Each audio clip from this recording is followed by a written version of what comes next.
Hello everybody, it is me, the Prince of FNAF.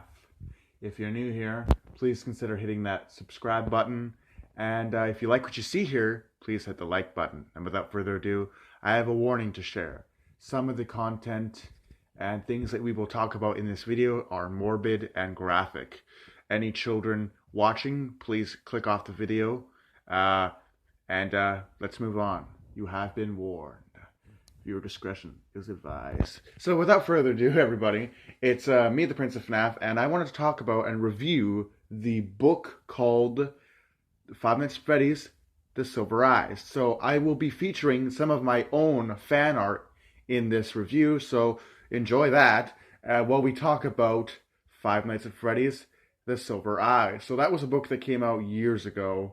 I think it came out in like 2016, you know, with the hype of the second game. Was pretty good. I really liked it. You really got to see a lot more of the lore of the characters. You know, you got to figure out who the purple guy was and why he was like so rotten looking. The purple guy is essentially William Afton. He became Springtrap in the second book, as we know. But yeah, I really like this book. The animatronics were depicted superbly.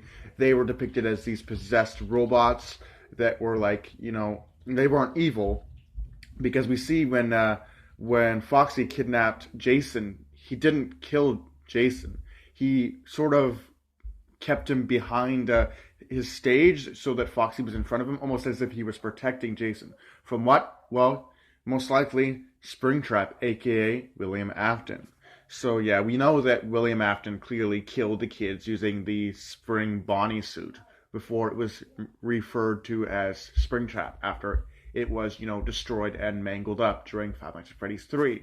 So this book is awesome. It really puts you in that mindset. It really makes you feel like you're part of the Five Nights at Freddy's experience, you know, putting your mind into the world of Five Nights at Freddy's. So the pizzeria is now abandoned inside of this abandoned strip mall, and it's been almost entombed in the abandoned mall.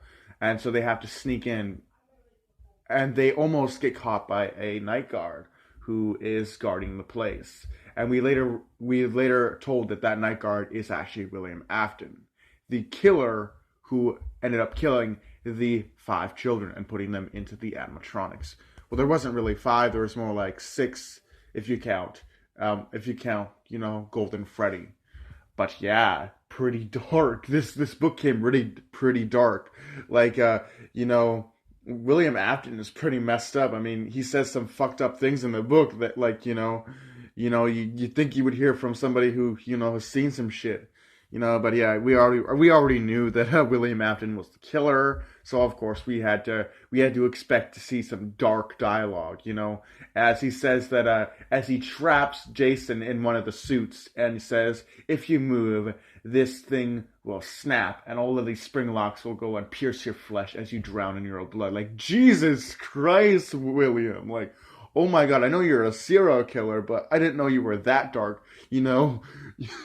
But let's just say that you know, William Afton got his just desserts as he got killed inside of the Spring Bonnie suit, differently than we saw in the game. In the game, it was the kids' ghosts, the spirits of the children that he killed. They trapped him inside the suit and made the spring locks snap, and that's how he died. In the book, it is not how he died. In the book, Charlie traps him in the suit.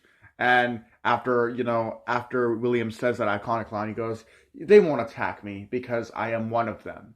And then she's like, "Well, if you want to be one of them, then be one of them." And she, of course, triggers the spring locks, and he is then killed brutally by the spring locks.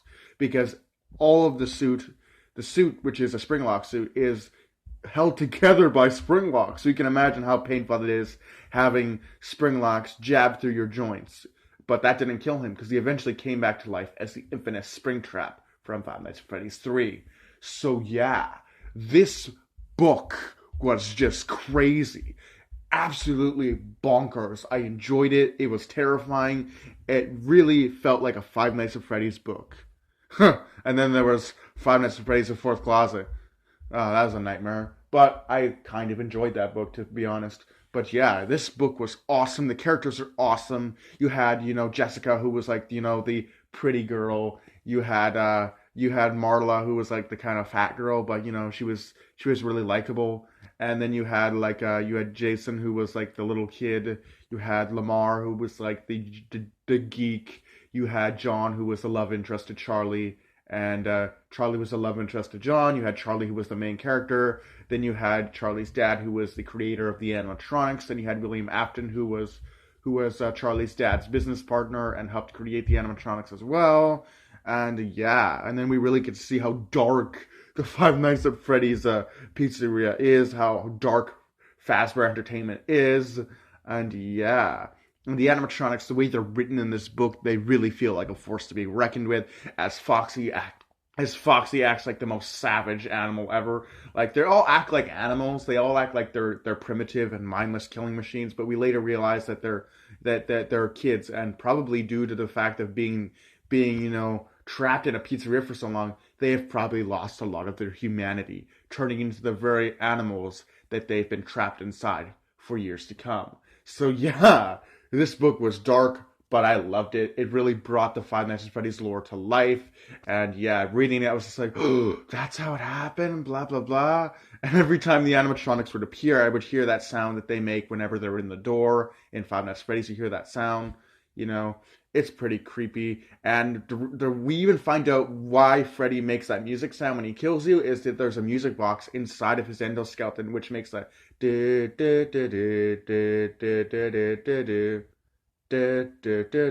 because there's a music box inside of him. So they often realize that when Freddy's around, that sound is playing because of his music box inside of him.